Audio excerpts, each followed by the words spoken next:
The Word of God was not written in a vacuum. It was that we need to hear it the same way that those who originally heard it and understand. You know, when the Apostle Paul said, touch not the unclean thing, if you're going to walk with God so that God can be in your midst. Every Gentile had been raised in paganism.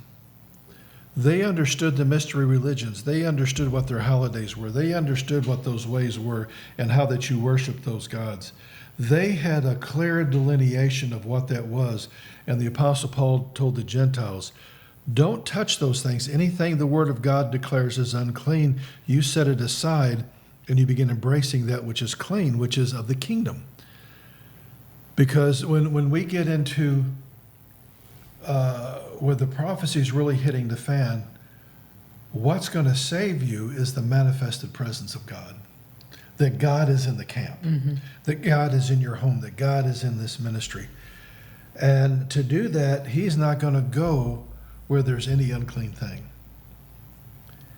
And so we've got to hear, when we read the New Testament, we've got to hear with first century ears. That's part of the process of hermeneutics, is you've got to keep it in context. You've got to know the history, the language, the geography, the culture.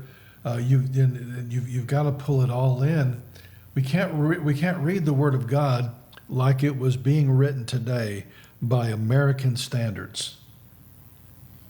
It's got to be set back into its original context. And a lot of times when you do that, all of a sudden a lot of things make sense. That we try to make it something else. And the Word of God is in perfect harmony with all the Word of God.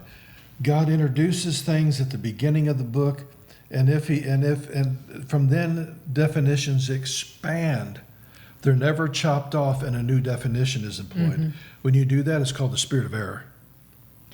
That it's got to be uniform within the Word of God, and to do that, you got to know the Word. That's why being just a New Testament minister sets you up for error, because you don't know the Old Testament. Right. You don't know the definitions that God has already established, and so now we're writing our own.